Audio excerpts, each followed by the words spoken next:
Oh, yes, please. Holy crud, folks. That was a fantastic draw. We're going to attack.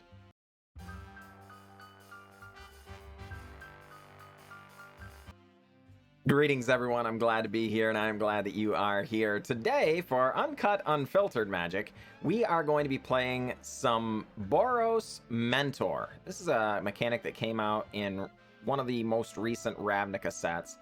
And Mentor says, whenever this creature attacks, put a 1/1 counter on target attacking creature with lesser power. So, we have a number of we have a robust mentor package. The beginning with Goblin Banneret, a 1/1 with mentor, not very useful, but does have pumpable. So it can mentor if it's been pumped, or if something has already mentored onto it, of course, it would get bigger and then would be bigger. Then we have Boros Challenger, which has a 2/3 with mentor. It does have pumpable. It's very expensive, 4 mana to pump, but of course, once you pump it, you can then put counters on things with 2 power at that point, right? So particularly when Boros Mentors are on the battlefield together, you would attack with 2 2/3s. Neither one has greater power, so neither one mentors. But if you pump one and then attack with both, this one now has 3 power, so it will mentor onto the 2 power one. So then next combat, when you attack, one of them has 3 power, and it will mentor back onto the other one with 2 power, and now they both have 3 power, and kind of back and forth in that manner, right? Then after that, we do have Legion Warboss, which you all are probably quite familiar with. At the beginning of combat on your turn, create a 1/1 goblin that gains haste until the end of turn and attacks this combat if able. Lesser known quality of Legion Warboss possibly is that it does have mentor, because Legion Warboss itself rarely attacks. You're just sending those 1/1s in all the time, right? So the fact that it has mentor means at the very least it can mentor onto its own 1/1s. One of the better cards in our deck. This is definitely a card we want to see with regularly. It helps us go wide, it helps us go tall, it advances our game plan. Very, very good card. Definitely the type of card we would like to see in basically every game. Similarly, Tajic Legion's Edge. You'll note 3 power mentor creature, 1 power creature, or 1 power mentor, 2 power mentor, 2 power mentor, 3 power mentor. So this mentors onto all of the previous creatures. It also prevents all non-combat damage to be dealt by creatures or dealt to other creatures we control. So it prevents Storm's Wraths and stuff from wiping our board. It would only hurt, you know, Tajic. If we can keep Tajic alive, we can keep the team alive, or whatever, right? That said, it also has haste, very strong card, 3 mana, 3/2 haste mentor. You can also give it first strike if that matters, and it often does. And then our last mentor creature here, Aurelia, Exemplar of Justice, 2/5 mentor. But at the beginning of combat on your turn, you can give 1 target creature we control. We target 1 creature, and then if that creature is red, it gains trample. If it's white, it gains vigilance, and it always gets 2/0. So Aurelia can give herself +2/+0 and be a 4 power mentor creature. Alternatively, we could, mentor onto whoever else and mentor onto Aurelia. You can even mentor onto Aurelia. If we give the 2/0 to Goblin Banneret, it's now a 3 power creature, which will mentor onto Aurelia as a 2 power creature, right? So very, very key in this deck, but unfortunately, we are a very, very aggressive deck. So Aurelia is a 4-drop and legendary creature, so we can't have too many. So naturally, just a 2/of. Do have the heroic reinforcements. Create 2 1/1 white soldiers until the end of turn. Creatures you control get 1/1 and gain haste. Bonecrusher Giants for removal, mentor the meat because we have a lot of small creatures. Skyknight Vanguards because they create tokens, have evasion. Basri Solidarity because we're going wide and putting counters on everything. Always a good plan. And Adanto Vanguard to hopefully help us get through mass removal situations and things like that. Then as far as the mana base goes, we have Mountain Plains, 4 mountains, 4 plains, and then some Castle Embereths and Castle Ardenvales to help pump and stuff. So without further ado, let's go and battle, shall we? All right, folks, here we are. Yeah, I mean, This looks like the sort of thing we want to be doing. We are up against Almi. All right, Almi, good luck. And yeah, I mean, we're going to keep it. Going to start on shocking in a Goblin Banneret. And passing that turn, next turn, we're planning on getting a Savai Triome in, I think. I guess if our opponent has removal here, we might go with the Adanto Vanguard next. Well, I think it ought to be the Adanto Vanguard either way, I guess. Because then if we get a tapped land the next turn, we can... No! Oh my gosh. This Thoughtseize absolutely brutal. Yeah, they take the Adanto Vanguard. Not surprised by that at all. And yeah. Okay, well. Yeah. This is brutal, folks. Holy crud. Opponent on Stitcher Supplier. Yeah, I do believe they're going to be on that. Their reanimation style deck. Yep, the black-red. Sure. Yeah. Okay, well. That is inconvenient.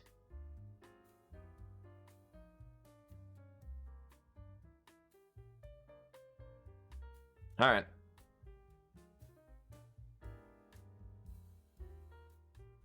No attack, I guess.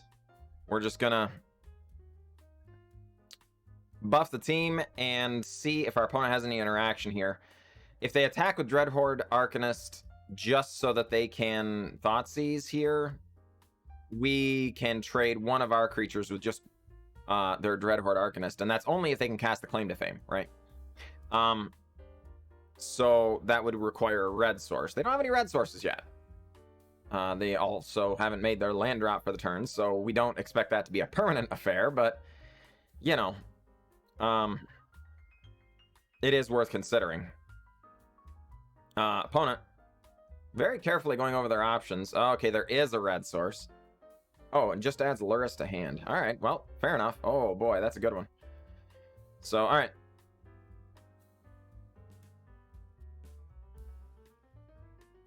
Yep. We are going to charge in, folks. The opponent gets to block with Stitcher Supplier, which isn't great because they really want a lot more cards into their bin. But, you know, it is what it is. We do now have a very respectable board. Goblin Banneret and Leonin Vanguard, both very, very respectable creatures. The Goblin Banneret, of course. Oof. Yeah, that's exactly the sort of thing we didn't want. You know,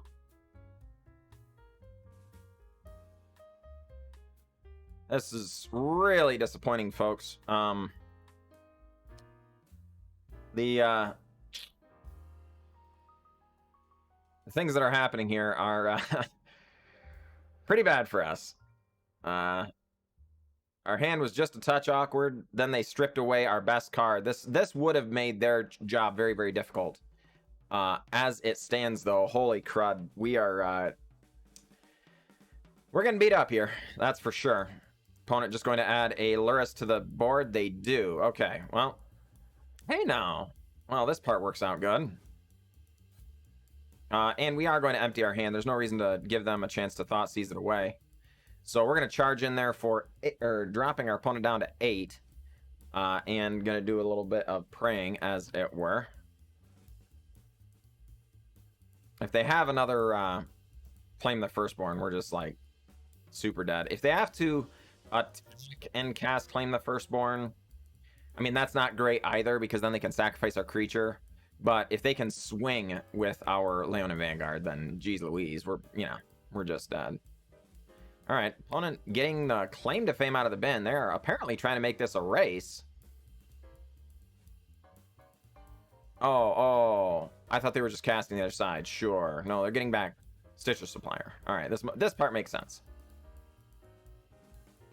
All right. Hey, now. That's a good one. Well, we are going to attack. Not super thrilled about this, but it is what it is. Assuming the opponent's going to Village Rites. They do. Yep. More cards going straight to the bin. And we're going to get down a Mentor of the Meek and pass the turn. Yep.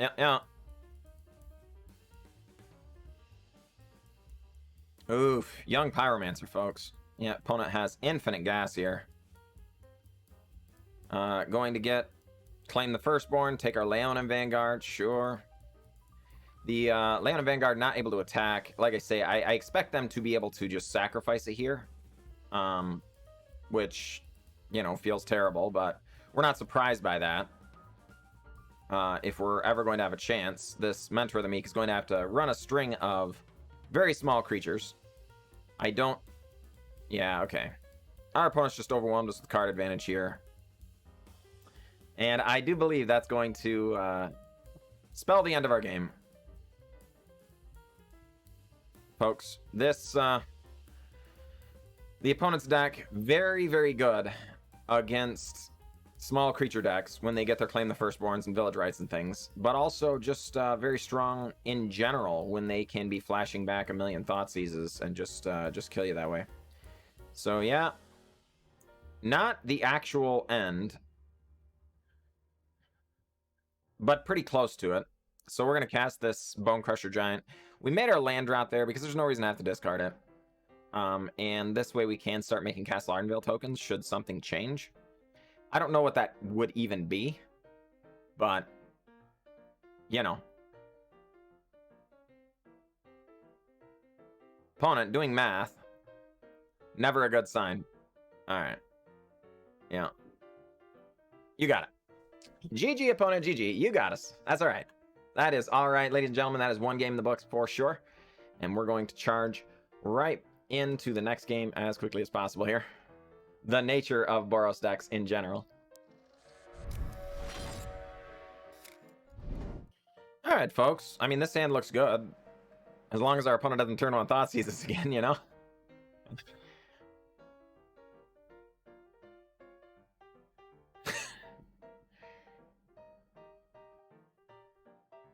Alright. They are 100% going to take the Adanto Vanguard here. Yeah, and now our hand is very, very bad indeed. This relatively abysmal, I think. Anything going turn 1 Swamp is going to have a good game against us. We are praying it is not that Pyromancer deck again, because this deck is going to have a really bad matchup against them, I think. So, you know, here's hoping, I guess. Hey, alright, that's interesting. I think we are still going to go with Skyknight Vanguard, though. Get it off of Summoning Sickness. Well, I was doing this free combat because I wasn't expecting our opponent to have things, but yeah, they could have Fatal Push, okay. I think that's, you know, fine. Our opponent, I guess, I wonder what they're on. We're about to find out, I guess. They could be on some kind of Rogues variant. Oh, boy. Green and black, eh? And blue. Oh, is this just regular Sultai? Why are they on 3 basics, I wonder? That is odd. Well, we're going to do this pre-combat, folks, because I assume our opponent has a removal spell, right? But we're going to do this pre-combat because we get to swing for an extra point of damage. We also gain 2 life if we get to move to combat. Yeah. Yeah. And not that the life is likely to mean a lot, but I would rather have the life than not have the life if we're, you know, if we are indeed against Sultai, which is what it appears. Traditionally speaking, your life total does not mean a ton, right? They're going to overwhelm us and just beat us to death with their very, very powerful creatures in the end game. And of course, with Uro, they get to gain millions of life, just ridiculous, ridiculous amounts of life. Would make you believe that they are a white deck, or possibly even a black deck for that matter, but no. They are really just a green and blue deck, gaining all that life, and the black in there for some removal, you know? But Opponent thinking things over with this Narset. Goes with a growth spiral off the top. Alright, well. We are actually just going to dump the mana into our Boros Challenger. We are going to kill Narset because our opponent likely does have some amount of like board sweepers and things like that, you know. Let's see. Opponent thinking things over. Gets to have Nissa. That is always a bad feeling, folks. Always a bad feeling indeed. Yeah, Shocks in the breeding pool? What on earth? Alright, well, that was a very good draw. As long as they don't have something really nasty in store for us here. Alright. Growth Spiral is why they shocked? That seemed a little foolhardy. Admittedly, they may not have been expecting all of this, but darn it, we're a Boros deck. You only want to shock, or, you know, shock sparingly. Admittedly, our opponent did not see their Uros, and as such, we were able to beat them down. I think the matchup gets a lot differently when the opponent, or gets a lot different. Changes a lot, I think is the English words I'm looking for, when the opponent sees a lot of Uros. But fortunately enough for us, did not happen this time, and we are able to drag home that win. Feels good, man. All right, folks. Yeah, I think we can keep this. The fact that these Castle Ardenvales are tap lands is actually really, really annoying here. I think it might be better if I only had maybe 2 of each instead of 3 of each. We are still, of course, going to get down a Goblin Banneret. We're hoping for an untapped white source next turn. So a shock land would be fine, but so would a... Okay, Clifftop Retreat, yes. The...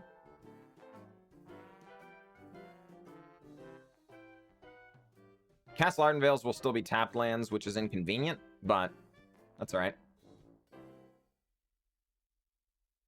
Zephyrin, looking at our Goblin Banneret, apparently with hungry eyes. Not quite sure what's going on there. Temple Garden and Winding Constrictor. Oh boy, that's terrifying. Oh, yes, please. Holy crud, folks. That was a fantastic draw. We're going to attack like so. This counter is going to go on to here. That counter is going to go on to there. Yeah, yeah, yeah. And we are swinging really hard this turn. Winding Constrictor taking the free block. Not a surprise, but that's a lot of damage. A lot of damage indeed. Unfortunately, we still won't be able to Aurelia Exemplar of Justice next turn because... these Castle Ardenvales, darn it, are still tap lands, which is inconvenient. We do not yet have a plains. We have a pair of mountains. We have a white source, but we do not have a plains. Okay, that makes sense then, I guess. Sure. Yeah, wow, that was really good for them. Oh my goodness. And this tap land just absolutely game-breaking. I think we're going to lose because that's a tap land. Folks, these Castle Ardenvales often are free. They are not free this time. Yep. Shoot.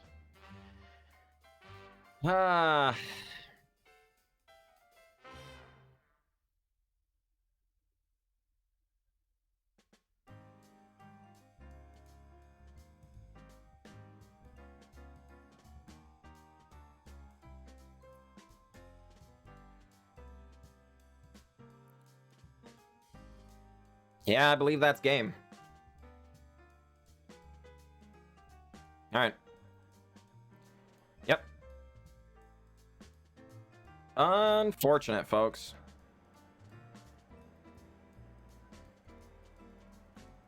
Unfortunate indeed. I was gonna say, please tell me the opponent doesn't have more.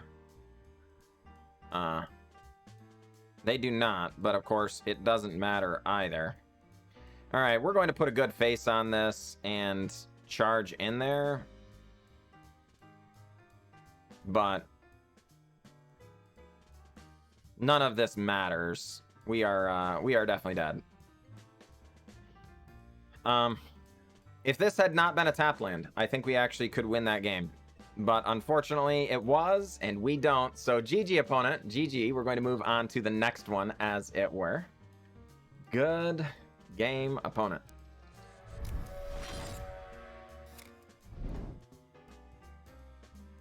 Okay, folks. Yeah, I think this is fine.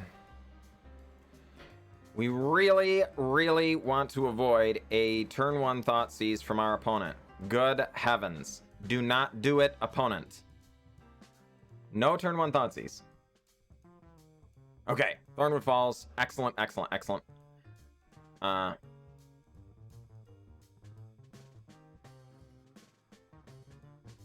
Yeah, you know what? Just in case this is a counterspell style matchup, I think we are going to go with these creatures. Also helps us start gaining life back. It will help us be able to have strong attacks. It's possible the Adanto Vanguard was the better play because then we can mentor onto it next turn. But, you know, the fact that we can have 5 permanents in play while our opponent has a tapped land puts us firmly in the driver's seat here. That does not make us a winner, clearly. Obviously not. But, you know, we're the ones... Oh, boy, it's another Sultai deck. Well, folks, we are absolutely going to do our best to capitalize on this. Let me tell you. All right, so Mentor onto here. And pass that turn.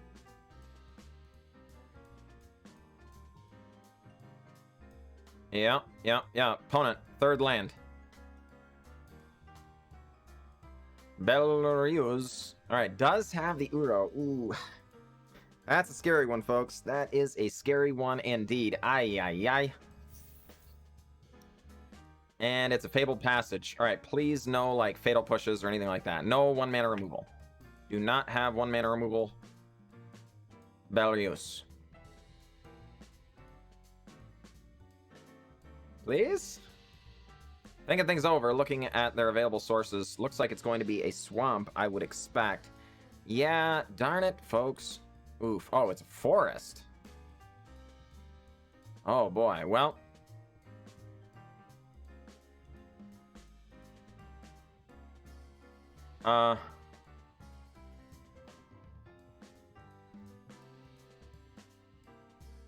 Yeah, we're going to do this then.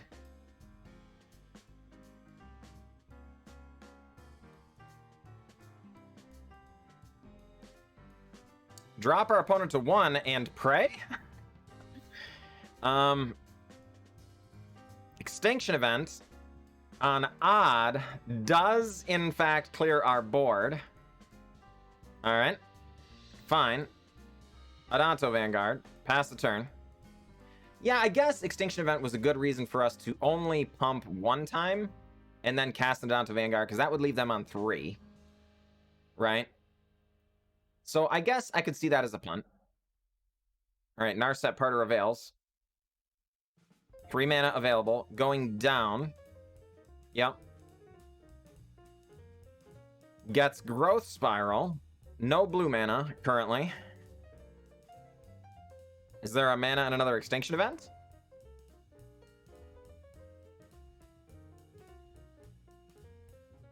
I'm thinking things over.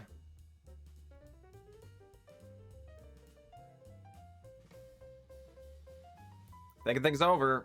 Hovering that onto Vanguard. Multiple times. All right, going to pass. Sure. Second main. Boy, they are deep in the tank. All right, so we will pass. All right. And we are going to attack here. See what they have to say. We can respond to some kind of, like, potentially life gain or something like that. I mean, all right. Okay. All right. Sure. I was going to say, we can respond to potential life gain with the Bonecrusher Giant, which is what we were planning on doing. As it turns out, our opponent just had a removal spell and was hoping that we would goof up and not make indestructible, but we did not do that. We did bring home the win, though. So, GG, opponent. All right, folks, and we are back. Had a great time. You know, it's uncut, unfiltered, so you see what I saw. We played 4, we won 2, lost 2, it performed just fine. That said, I would say the Mentor of the Meeks, we wanted here for the grindier matchups. As it turns out, I don't think we're going to have game in the grindier matchups anyway, so I could see replacing these Mentor of the Meeks. I think the Adanto Vanguards maybe overperformed, and I gave them less opportunity to perform than I think they were supposed to. So I think going 2 more Adanto Vanguard right over top of these Mentor of the Meeks probably makes the deck better. Similarly, we didn't see any Legion Warboss. I believe at the beginning we were even talking about how we really wanted to see what Legion Warboss and all that kind of stuff, and yeah, we never saw it at all. So I think the deck might actually perform better if we did occasionally see some of our stronger cards, you know? Imagine that. It was also notable that the one game in particular, maybe we still would not have won, I don't know, but we would have had a much better chance of winning if we did not have the Castle Ardenvale as all tap lands. We never activated it a single time.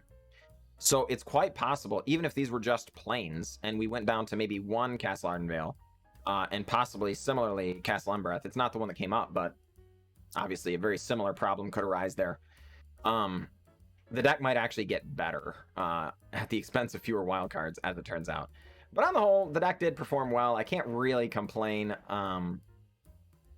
You know, I had fun playing it. I would encourage you to play it if you've got these cards just laying around, and it has been a pleasure. So, ladies and gentlemen, I appreciate it, and I will catch you all next time.